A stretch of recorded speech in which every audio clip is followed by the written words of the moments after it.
सत श्री अकाल। हमदर्द टीवी देख रहे सारे दर्शकों का स्वागत है। प्रोग्राम कैनेडा के कानून दे विच लैके हाजिर हाँ जी तुहाडा अपना प्रोग्राम कैनेडा के कानून, जिस दे विच असीं अक्सर गलबात करते हुंदे आ कैनेडा के कानूनों नूं लैके जो भी चेंजिस किए जाते हैं, नवीं अपडेशनस आउंदियां ने, उन्हां सारे बारे असीं इस प्रोग्राम दे विच विचार चर्चा करते हैं ते तुहाडे तक पहुँचाउने आ। ते हाल ही दे विच मतलब कि अज ही कंजरवेटिव पार्टी के आगू पीयर पॉलीवर दे वल्लों प्रैस कॉन्फ्रेंस की गई है। तो प्रैस कॉन्फ्रेंस के दौरान पीयर पॉलीवर ने चिंता जाहिर की है जो कि ओंटारियो दे विच खास करके क्राइम वध रहा है, कार चोरी के मामलों के विच जिहड़ा लगातार इजाफा देखने नूं मिल रहा है, उन्होंने लैके पीयर पॉलीवर दे वल्लों चिंता जाहिर की गई है। तो प्रैस कॉन्फ्रेंस दे विच भी लिबरल सरकार नूं तंज कसिया गया है कि उन्हां दे वल्लों जो है सख्ताई क्यों नहीं की जा रही है। तो इस संबंधी पीयर पॉलीवर दे वल्लों कई सारिया गल्लां कीतियां गईयां ने, जिवें कि उन्हां दे वल्लों बेल ऑप्शनस से लैके भी जिहड़े कहा गया है कि बेल ऑप्शनस जिहड़ियां इन्नियां सौखियां ने, उस नूं लैके भी पीयर पॉलीवर ने लिबरल सरकार नूं घेरिया। तो इस संबंधी अज असीं तुहानूं इस प्रोग्राम दे विच दस्सांगे कि की पीयर पॉलीवर दे वल्लों ऐलान किया गया है जां जो भी उन्हां दे वल्लों कहा गया है। तो इस संबंधी अज विचार चर्चा करन दे लई साडे नाल स्टूडियो दे विच मौजूद ने बिम लॉ फर्म तो तेजवीर बिम जी। बहुत बहुत स्वागत है तेजवीर जी। थैंक यू जी। सत श्री अकाल एंड सत श्री अकाल सारे दर्शकों नूं नमस्ते आदाब। Thank you so much for having me जी। तो तेजवीर जी अज ही प्रैस कॉन्फ्रेंस दौरान पीयर पॉलीवर दे वल्लों जिहड़ा क्राइम वध रहा ओंटारियो दे विच खास करके कार चोरी के मामलों के विच इजाफा देखने नूं मिल रहा है, उहदे रिलेटेड जो कहा गया है कि बेल ऑप्शनस ने जिहड़ियां वो इन्नियां सौखियां ने, मतलब कि क्राइम अटैम्प्ट करते हैं, गिरफ्तारी तो तुरंत बाद उन्हां नूं बेल मिल जाती है। तो उहदे ते तुसीं की कहना चाहोगे कि बेल ऑप्शनस जिहड़ियां इन्नियां सौखियां क्यों ने? वैल देखो जी, असी अपने पिछले एपिसोड च भी बेल की गल की सी। तो बेल इस देश च देखो जजिस का मानना यह है, साडे कोर्ट्स का मानना यह है कि everyone is innocent until proven guilty. ये जी फिलोसफी है या पॉलिसी है, ये साडे चार्टर साडे संविधान दे विच इट्स इंश्राइंड, इट्स देयर एंड उहदे सिर ते साडे कोर्ट्स ये ऐलान पहला ही कर चुके हैं in big cases, landmark case which they defined that everyone has a right to bail and there are certain circumstances, कुछ circumstances हैगे ने जिन्हां च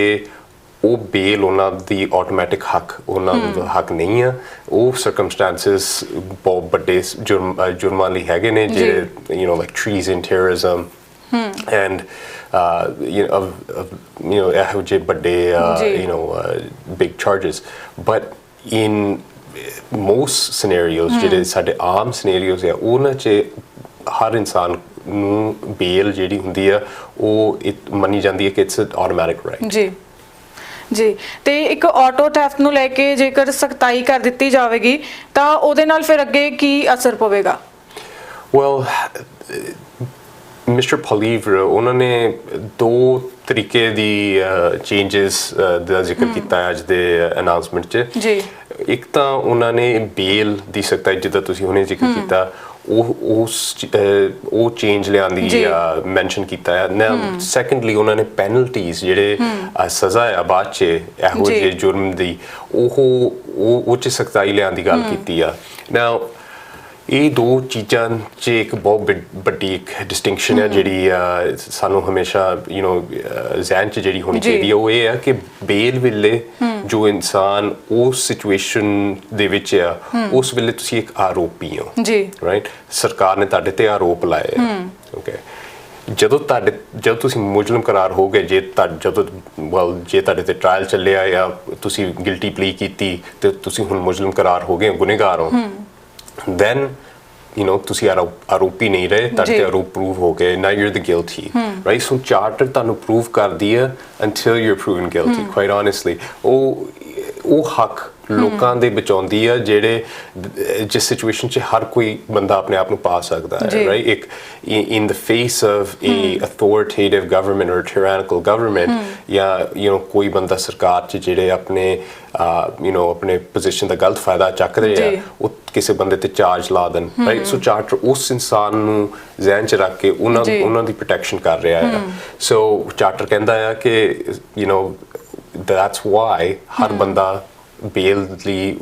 ਉਹਦਾ ਹੱਕਦਾਰ ਹੈ, ਕਿਉਂਕਿ ਬੇਲ ਐਟਲੀਸਟ ਤੁਹਾਨੂੰ it allows you to be free, communicate ਆਪਣੇ ਡਿਫੈਂਸ ਲਈ ਕਿਸੇ ਲਾਇਰ ਦੇ ਨਾਲ ਤੁਸੀਂ ਜੇਲ੍ਹ 'ਚ ਨਹੀਂ ਬੰਦ ਕਿਸੇ ਗੁਨਾਹਗਾਰ ਵਰਗ ਨੂੰ right so that's the distinction but ਜਦੋਂ ਤੁਹਾਡੇ ਤੇ ਗੁਨਾਹ ਕਰਾਰ ਹੋ ਗਿਆ ਤੁਸੀਂ you're at the mercy of Parliament's decision, right? ਜੋ ਵੀ legislative decision ਬਣਿਆ ਆ ਜੋ ਵੀ policy ਬਣੀ ਆ criminal court 'ਚ ਜੋ ਵੀ penalty ਆ ਤੁਹਾਡੇ ਦਿੱਤੇ ਹੋਏ ਸਜ਼ੇ ਦੀ ਦਿੱਤੇ ਹੋਏ crime ਦੀ ਉਹ crown ਨੇ ਤੁਹਾਡੇ ਤੇ pursue ਕਰਨੀ ਆ and they're going to look to find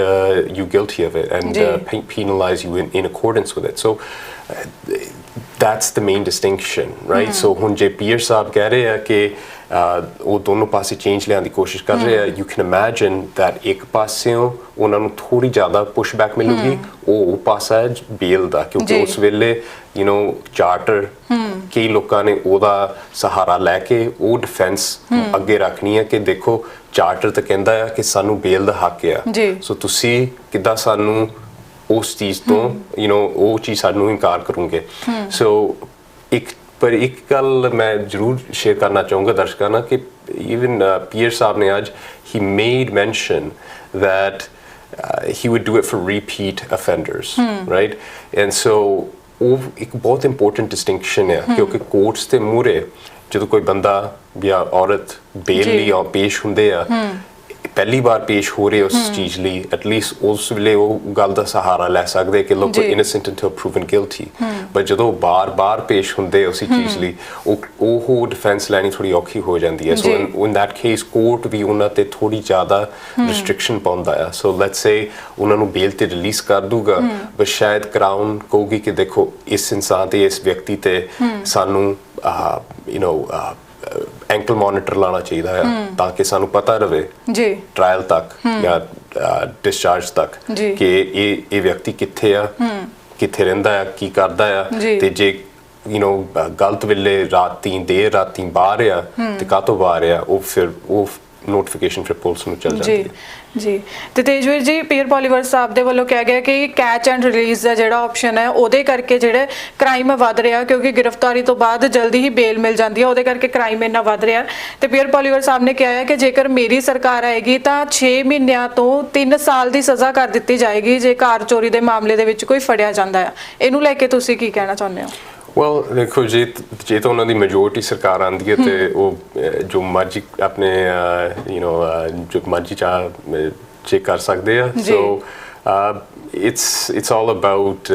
politics at the end of the day ਦੇਖੋ ਵਾਅਦੇ ਕਰਨੇ and ਨਿਭਾਉਣੇ ਇਹ ਉਹਨਾਂ ਦਾ ਕੰਮ ਆ what we can simply talk about is the analysis of the rules and the law but yeah it's definitely possible ਕਿ ਜੇ ਉਹਨਾਂ ਦੀ majority ਸਰਕਾਰ ਆਉਂਦੀ ਆ then ਉਹ ਇੱਦਾਂ ਦਾ ਬਦਲਾਵ ਜ਼ਰੂਰ ਲਿਆ ਸਕਦੇ ਆ and ਜੇ ਲਿਆਉਂਦੇ ਆ then it'll have to be seen right ਕਿ ਉਹਦੇ ਕੀ challenges ਹੁੰਦੇ ਆ and ਉਹ challenges ਸਿਰਫ ਉਦੋਂ ਹੁੰਦੇ ਆ ਜਦੋਂ ਕੋਈ ਵਿਅਕਤੀ again ਉਹ crime ਦੇ ਨਾਲ ਚਾਰਜ ਹੁੰਦਾ ਆ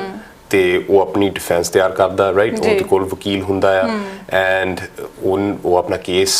ਕੋਰਟ 'ਚ ਪੇਸ਼ ਕਰਦੇ ਆ ਸ਼ਾਇਦ ਜਿੱਤਦੇ ਆ ਨਹੀਂ ਜਿੱਤਦੇ ਉਹਦੀ ਅਪੀਲ ਹੁੰਦੀ ਆ ਅਪੀਲ ਕੋਰਟ ਸ਼ਾਇਦ ਉੱਤੇ ਡਿਸੀਜਨ ਦਿੰਦਾ ਆ ਫਿਰ ਉਹ appeal court the decision let's say Ontario court the appeal decision ਆ ਉਹ ਫਿਰ ਪੂਰੇ ਪ੍ਰੋਵਿੰਸ ਤੇ ਲਾਗੂ ਹੋ ਜਾਂਦੀ ਆ ਜੇ ਉਹ ਕੇਸ ਸੁਪਰੀਮ ਕੋਰਟ ਤੱਕ ਪਹੁੰਚ ਜਾਂਦਾ ਸੁਪਰੀਮ ਕੋਰਟ ਉੱਤੇ ਫੈਸਲਾ ਦੇ ਦਿੰਦੀ ਆ ਦੈਨ ਉਹ ਡਿਸੀਜਨ ਸਾਰੇ ਦੇਸ਼ ਤੇ ਲਾਗੂ ਹੋ ਜਾਂਦੀ ਆ so it all depends now Liberal ਸਰਕਾਰ ਨੇ ਵੀ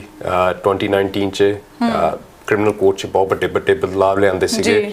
ਐਂਡ ਉਸ ਵੇਲੇ ਵੀ ਬਹੁਤ ਲੋਕਾਂ ਦਾ ਮੰਨਣਾ ਸੀਗਾ ਕਿ ਇਹ ਚੀਜ਼ਾਂ ਦੇ ਵੀ ਬਹੁਤ ਵੱਡੇ ਚੈਲੰਜਸ ਹੋਣਗੇ ਇੱਥੇ ਬਰੈਂਪਟਨ ਇਹ ਚੇਂਜਸ ਇਹ ਬਦਲਾਵਾਂ ਦਾ ਸਾਡੇ ਤੇ ਬਹੁਤ ਵੱਡਾ ਅਸਰ ਪਿਆ ਕਿਉਂਕਿ ਮੈਜੋਰਿਟੀ ਦਿਸ ਚੇਂਜਸ ਵਰ ਇਨ ਡਰਿੰਕਿੰਗ ਐਂਡ ਡਰਾਈਵਿੰਗ ਸੋ ਸਰਕਾਰ ਨੇ ਆਪਣੀ ਜੌਬ ਉਸ ਵੇਲੇ ਬਹੁਤ ਈਜ਼ੀ ਕਰ ਲਈ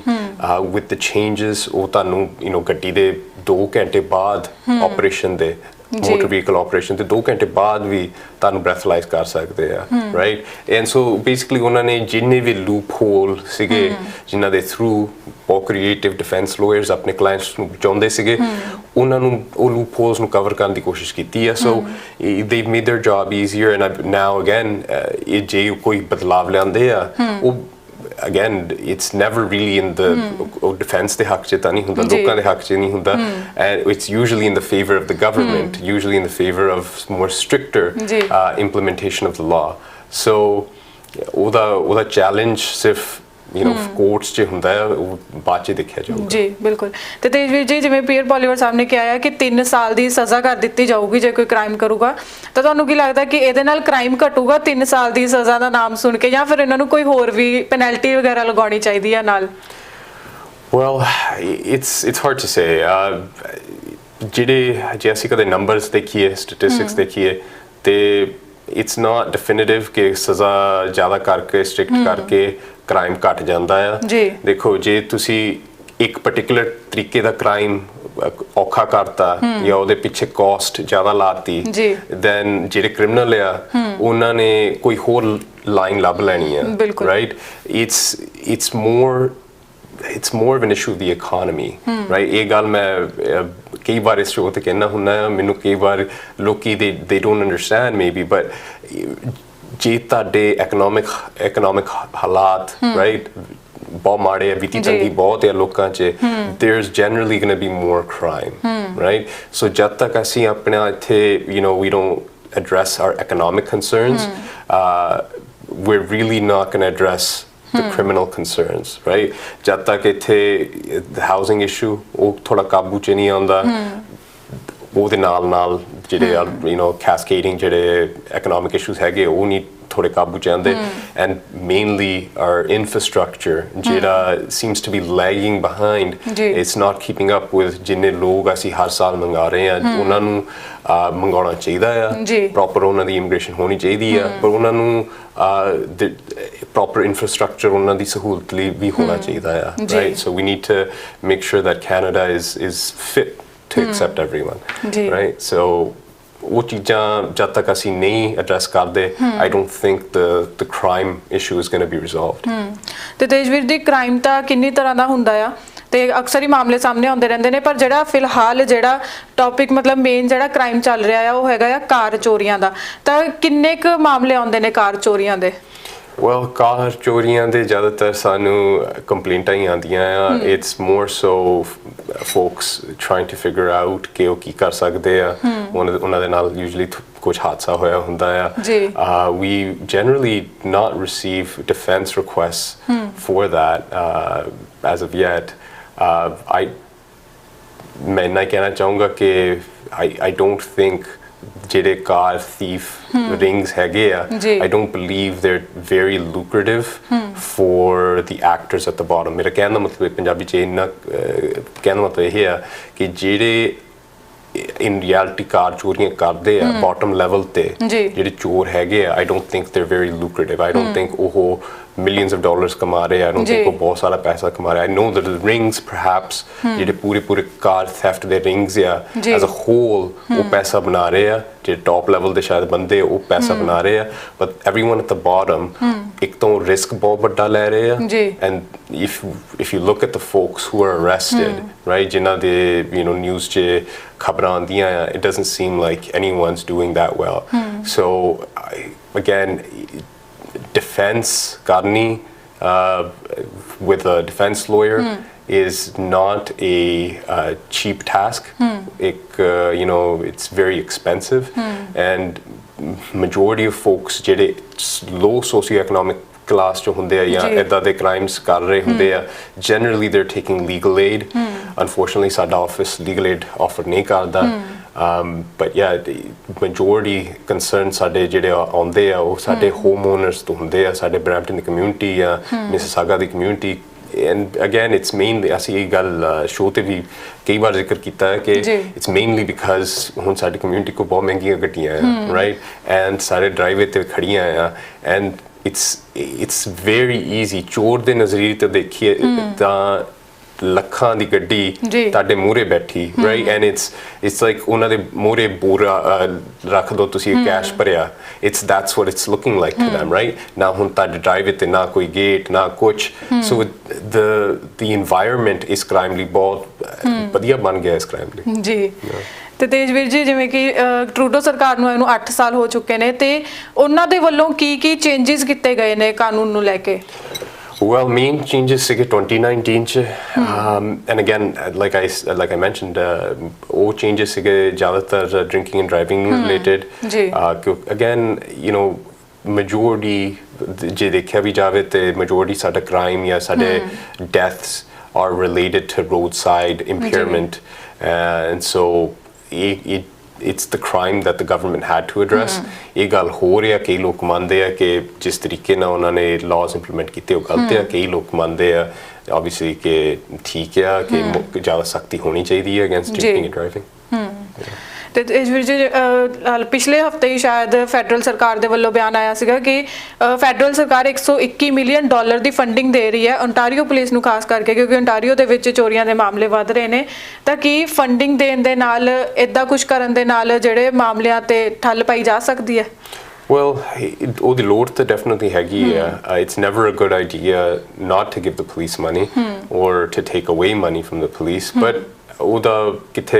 ਸਹੀ ਪਾਲਨ ਹੋ ਰਿਹਾ, ਕਿੱਥੇ ਸਹੀ ਯੂਜ਼ ਹੋ ਰਿਹਾ, ਉਹ that's the main thing to watch out for, ਕਿਉਂਕਿ again ਸਰਕਾਰਾਂ ਨੂੰ ਆਪਾਂ ਇੰਨਾ ਪੈਸਾ ਦੇ ਸਕਦੇ ਹਾਂ, it's never a good idea, ਉਹਨਾਂ ਨੇ ਹਮੇਸ਼ਾ ਖਰਚ ਦੇਣਾ। So it's always good to stay vigilant and to see ਕਿ ਹਾਂ ਪੈਸੇ ਦਾ ਕੀ ਕਰ ਰਹੇ ਆ। But again ਹਾਂ ਲੋੜ ਤਾਂ ਹੈਗੀ ਆ, there's no doubt about that, but ਕੀ ਇਹਦੇ ਨਾਲ again ਉਹ ਚੀਜ਼ crime ਘਟੂਗਾ, that remains to be seen. Again ਜੇ ਇਹੀ particular crime ਸਾਨੂੰ ਜ਼ਿਆਦਾ ਖਾ ਰਿਹਾ ਹੈ, we gotta see what are the issues concerning it. ਅਸੀਂ ਇਸ ਸ਼ੋਅ ਤੇ ਵੀ ਜ਼ਿਕਰ ਕੀਤਾ ਸੀ ਪਹਿਲਾਂ ਕਿ we have to look at the geography, right? ਸਾਡੇ ਲਈ ਜਿਹੜਾ St. Lawrence River ਆ, ਸਾਡੇ ports ਆ, we have to see what's the appropriate level of security that we should possibly have. ਉੱਥੇ ਤੇ ਕਿਹੜੇ measures ਆ in other parts of the world ਜਿੱਥੇ ਇਹੋ ਜਿਹੀ inland coming ਜਿਹੜੇ ਨਹਿਰਾਂ ਹੁੰਦੀਆਂ ਆ ਉੱਥੇ ਹੋਰ jurisdictions ਕੀ ਕਰ ਰਹੇ ਆ to keep themselves safe. So again these are things that the government has to implement. ਜਿੱਦਾਂ again political ਵਾਅਦੇ ਕਰਨੇ ਕਈ ਵਾਰੀ ਸੌਖੇ ਹੁੰਦੇ ਆ,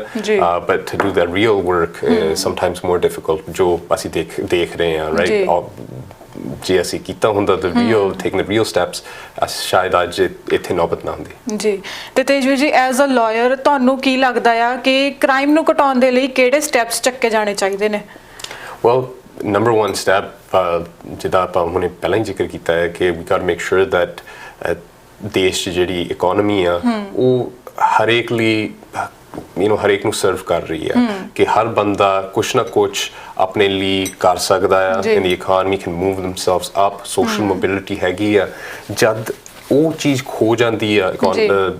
ਆਮ ਜ਼ਿੰਦਗੀ ਚੋਂ ਆਮ ਬੰਦੇ ਲਈ, that is when we see ਕਿ ਕ੍ਰਾਈਮ ਦੇ ਰੇਟ ਵੱਧਦੇ ਆ, ਕਿਉਂਕਿ ਜਦੋਂ ਬੰਦਾ ਆਮ ਜ਼ਿੰਦਗੀ ਤੋਂ ਇੱਦਾਂ ਹਾਰ ਜਾਂਦਾ ਆ, when they totally give up they resort to the crime. and ਇੱਥੇ ਜ਼ਿੰਦਗੀ ਸਾਡੀ ਇਹੋ ਜਿਹੀ ਹੈਗੀ ਹੈ ਕਿ ਇਹ ਸਾਡਾ ਸੋਸ਼ਲ ਇੱਕ ਕ੍ਰੈਡਿਟ ਕਾਰਡ ਹੈਗਾ ਆ, ਸਾਡਾ ਕ੍ਰਿਮੀਨਲ ਕੋਡ ਸਾਡਾ ਕ੍ਰਿਮੀਨਲ ਰੈਕਡ। ਜਦ ਤੁਹਾਡਾ ਕ੍ਰਿਮੀਨਲ ਰੈਕਡ ਉਹ ਤੇ ਕੋਈ ਦਾਗ ਪੈ ਗਿਆ, ਤੁਹਾਨੂੰ ਫਿਰ ਕਦੇ ਜੌਬ ਨਹੀਂ ਮਿਲਣੀ, ਤੁਹਾਨੂੰ ਕਦੇ ਫਿਰ ਕੋਈ ਪ੍ਰੋਪਰ ਇੰਪਲੋਇਮੈਂਟ, ਕੋਈ ਕੁਛ ਨਹੀਂ, ਐਂਡ ਦੈਨ ਤੁਸੀਂ ਸ਼ਾਇਦ ਉਹੀ ਜ਼ਿੰਦਗੀ 'ਚ ਬਾਰ-ਬਾਰ ਆਪਣੇ ਆਪ ਨੂੰ ਪਾਉਂਗੇ, and you are in the jail system, ਤੁਸੀਂ ਪ੍ਰਿਜ਼ਨ ਸਿਸਟਮ 'ਚ ਹੈਗੇ ਹੋ, ਤੁਸੀਂ ਫਿਰ ਉਹ ਇਹੋ ਜਿਹੇ ਲੋਕਾਂ ਨਾਲ ਇੰਟਰੈਕਟ ਕਰਨਾ, ਇਹੋ ਜਿਹੇ ਲੋਕਾਂ ਨੂੰ ਮਿਲਣਾ, ਐਂਡ ਫਿਰ ਤੁਹਾਡੀ ਜ਼ਿੰਦਗੀ ਇਹੀ ਰਹਿ ਜਾਂਦੀ ਹੈ। ਸੋ it's better to make sure ਕਿ ਸਾਡੇ ਪਬਲਿਕ ਦਾ ਕੋਈ ਵੀ ਹਿੱਸਾ, ਕੋਈ ਵੀ percentage ਵੀ ਘੱਟੋ ਘੱਟ percentage ਆਪਾਂ we let them slip into this type of cycle of doom. ਜੀ ਤੇ ਤੇਜਵੀਰ ਜੀ ਅਕਸਰ ਹੀ ਜਿਵੇਂ ਪੰਜਾਬ ਦੇ ਵਿੱਚ ਵੀ ਚੋਰੀਆਂ ਦੇ ਕਾਫੀ ਸਾਰੇ ਮਾਮਲੇ ਦੇਖਣ ਨੂੰ ਮਿਲਦੇ ਰਹਿੰਦੇ ਨੇ, ਤੇ ਉੱਥੇ ਇਹ ਕਿਹਾ ਜਾਂਦਾ ਹੈ ਕਿ ਬੇਰੁਜ਼ਗਾਰੀ ਕਰਕੇ ਜਿਹੜੇ ਨੌਜਵਾਨ ਪੀੜ੍ਹੀ ਆ ਉਹ ਇਹ ਕ੍ਰਾਈਮ ਅਟੈਂਪਟ ਕਰਦੀ ਹੈ। ਤਾਂ ਕੀ ਕੈਨੇਡਾ ਦੇ ਵਿੱਚ ਵੀ ਅਨਇੰਪਲੋਇਮੈਂਟ ਆ ਜਿਹਦੇ ਕਰਕੇ ਕ੍ਰਾਈਮ ਰੇਟ ਇੰਨਾ ਵੱਧ ਰਿਹਾ ਆ? Well, I would say yes, so, and ਕੁਛ ਹੱਦ ਤੱਕ ਇਹ ਅਨਇੰਪਲੋਇਮੈਂਟ ਜਿਹੜੇ ਸਟੈਟਿਸਟਿਕਸ ਆ ਉਹ ਤੋਂ ਲੁਕ ਜਾਂਦੀ ਆ, and I say that because ਕਈ ਸਾਡੇ ਯੂਥ ਜਿਹੜੇ ਇੱਥੇ ਆਏ ਹੋਏ ਆ, obviously ਸਟੂਡੈਂਟ ਵੀਜ਼ੇ ਤੇ ਆਏ ਹੋਏ ਆ, now immigration services ਨੂੰ ਨਹੀਂ ਪਤਾ ਕਿ ਉਹਨਾਂ ਦੇ ਅਸਲ 'ਚ ਕੀ ਹਾਲਾਤ ਹੈਗੇ, obviously they depend on the work here. ਜਦ ਕਿ ਉਹਨਾਂ ਨੂੰ ਕੈਪ ਪਹਿਲਾਂ ਤਾਂ ਇੱਕ ਲਿਮਿਟ ਹੁੰਦੀ ਸੀਗੀ ਕਿ ਉਹ ਕਿੰਨੇ ਘੰਟੇ ਕੰਮ ਕਰ ਸਕਦੇ ਆ, obviously ਉਹ ਥੋੜੀ ਚੇਂਜ ਹੋ ਗਈ ਹੈ ਹੁਣ। so but ਕਈ ਸਟੂਡੈਂਟ ਤਾਂ really they depend on that, right? and there's so many of them, ਤੁਸੀਂ ਬਰੈਂਪਟਨ ਘੁੰਮੋ ਫਿਰੋ ਕਿਸੇ ਵੀ ਪਲਾਜ਼ੇ 'ਚ ਅੱਜ ਕੱਲ੍ਹ ਤੁਹਾਨੂੰ ਕਈ ਮਿਲਣਗੇ looking around for jobs ਜੀ looking around to see ਕਿ hiring ਹੋ ਰਹੀ ਹੈ ਕਿ ਨਹੀਂ ਹੋ ਰਹੀ so it's very sad it's very upsetting ਕਿਉਂਕਿ ਇਹ ਵੀ ਸਾਡੇ ਇਕਨੋਮੀ ਦਾ ਹਿੱਸਾ ਆ ਐਂਡ ਇਹ ਕਈ ਵਾਰ ਸਟੈਟਿਸਟਿਕਸ ਤੋਂ ਲੁਕ ਜਾਂਦੇ ਆ ਕਿਉਂਕਿ ਸਾਡੀ ਸਰਕਾਰ ਦੇ ਰੂਲ ਮੰਨਦੇ ਆ ਕਿ ਹਾਂ ਠੀਕ ਹੈ ਇਹ ਲੋਕ ਤਾਂ ਕੰਮ ਹੀ ਨਹੀਂ ਕਰ ਰਹੇ ਆ ਇਹ ਲੋਕ ਤਾਂ ਇੰਨਾ ਕੰਮ ਕਰ ਰਹੇ ਜੋ ਕਰ ਰਹੇ ਬਟ in reality ਉਹਨਾਂ ਦਾ ਦੁੱਖ ਜਿਹੜਾ ਆ ਉਹ in the system everybody feels right ਕਿਉਂਕਿ again it's there's less for them to do less for them to earn less money going around for everyone ਜੀ ਤੇ ਤੇਜਵੀਰ ਜੀ ਜਿਵੇਂ ਕਿ ਪੋਲੀਵਰ ਸਾਹਿਬ ਦੇ ਵੱਲੋਂ ਜੋ ਅੱਜ ਐਲਾਨ ਕੀਤੇ ਗਏ ਨੇ ਕਿ ਬੇਲ ਆਪਸ਼ਨਸ ਦੇ ਵਿੱਚ ਚੇਂਜਸ ਲੈ ਕੇ ਆਉਣਗੇ ਸਜ਼ਾ ਆ ਜਿਹੜੀ ਉਹ 3 ਸਾਲ ਦੀ ਕਰਨਗੇ 6 ਮਹੀਨਿਆਂ ਤੋਂ ਤੇ ਕੀ ਲੱਗਦਾ ਇਹ ਸਭ ਕੁਝ ਕਰਨ ਦੇ ਨਾਲ ਜਾਂ ਪੈਨਲਟੀਜ਼ ਲਗਾਉਣ ਦੇ ਨਾਲ ਕ੍ਰਾਈਮ ਦੇ ਵਿੱਚ ਰਿਡਕਸ਼ਨ ਹੋਊਗੀ well again it really depends ਜੇ ਤਾਂ ਇਹ ਚੀਜ਼ ਇਹ changes ਇਹ criminal code ਦੇ amendment if they come with ਜੇ ਤਾਂ ਇਹ economic change ਦੇ ਨਾਲ ਆਉਂਦੇ ਆ ਕਿ ਸਾਡੇ economic ਹਾਲਾਤ better ਹੁੰਦੇ ਆ ਉਹਨਾਂ 'ਚ ਕੋਈ improvement ਆਉਂਦੀ ਆ then I'm sure that crime 'ਚ reduction ਹੋਊਗੀ but ਜਦ ਤੱਕ economic ਹਾਲਾਤ ਸਾਡੇ improve ਨਹੀਂ ਹੁੰਦੇ I don't see this moving the needle too much I don't see ਕਿ ਇਹਦਾ ਕੋਈ ਬਹੁਤ ਜ਼ਿਆਦਾ effect ਹੋਊਗਾ ਤੇ ਤੇਜਵੀਰ ਜੀ ਜਾਣ ਤੋਂ ਪਹਿਲਾਂ ਦਰਸ਼ਕਾਂ ਦੇ ਨਾਲ ਕੋਈ ਹੋਰ ਅਹਿਮ ਜਾਣਕਾਰੀ ਸਾਂਝੀ ਕਰਨੀ ਰਹਿ ਗਈ ਹੋਵੇ well ਜਾਣਕਾਰੀ ਸਿਰਫ ਸਾਡੇ ਆਫਿਸ ਦੀ ਮੈਂ ਤੁਹਾਨੂੰ ਦੇ ਸਕਦਾ ਹੋਰ so if you have any questions regarding the law or any criminal matter that you may be facing ਤੁਸੀਂ ਸਾਡੇ ਆਫਿਸ ਨੂੰ ਸੰਪਰਕ ਕਰ ਸਕਦੇ ਹੋ it is at 27 Armthorpe Road in Brampton ਇਹ ਗੋਰਵੇ ਤੇ ਕੁਇੰਟੇ so and ਸਾਡਾ ਨੰਬਰ ਹੈਗਾ 9058586768 thank you so much ਜੀ ਥੈਂਕ ਯੂ ਦਰਸ਼ਕਾਂ ਦੇ ਨਾਲ ਤਮਾਮ ਜਾਣਕਾਰੀ ਸਾਂਝੀ ਕਰਨ ਦੇ ਲਈ ਤਾਂ ਇਹ ਸੀ ਅੱਜ ਦਾ ਸਾਡਾ ਪ੍ਰੋਗਰਾਮ ਕੈਨੇਡਾ ਦੇ ਕਾਨੂੰਨ ਤੇ ਉਮੀਦ ਹੈ ਕਿ ਜੋ ਤੇਜਵੀਰ ਜੀ ਦੇ ਵੱਲੋਂ ਜਾਣਕਾਰੀ ਸਾਂਝੀ ਕੀਤੀ ਗਈ ਹੈ ਉਹ ਤੁਹਾਡੇ ਲਈ ਲਾਹੇਵੰਦ ਹੋਵੇਗੀ ਤੇ ਜੇਕਰ ਇਸ ਤੋਂ ਇਲਾਵਾ ਤੁਹਾਡਾ ਲਾਅ ਦੇ ਰਿਲੇਟਡ ਕੋਈ ਵੀ ਸਵਾਲ ਹੈ ਤੁਸੀਂ ਤੇਜਵੀਰ ਜੀ ਦੇ ਨਾਲ ਕੰਟੈਕਟ ਕਰ ਸਕਦੇ ਹੋ ਇਹਨਾਂ ਦੇ ਆਫਿਸ ਵਿਜ਼ਿਟ ਕਰ ਸਕਦੇ ਹੋ ਜਾਂ ਤੁਹਾਡੀ ਸਕਰੀਨ ਤੇ ਜੋ ਨੰਬਰ ਫਲੈਸ਼ ਹੋ ਰਹੇ ਨੇ ਉੱਤੇ ਤੁਸੀਂ ਕੰਟੈਕਟ ਕਰ ਸਕਦੇ ਹੋ ਤਾਂ ਫਿਲਹਾਲ ਅੱਜ ਦੇ ਪ੍ਰੋਗਰਾਮ ਲਈ ਇੰਨਾ ਹੀ ਹੁਣ ਮੈਨੂੰ ਦਿਓ ਇਜਾਜ਼ਤ ਸਤਿ ਸ਼੍ਰੀ ਅਕਾਲ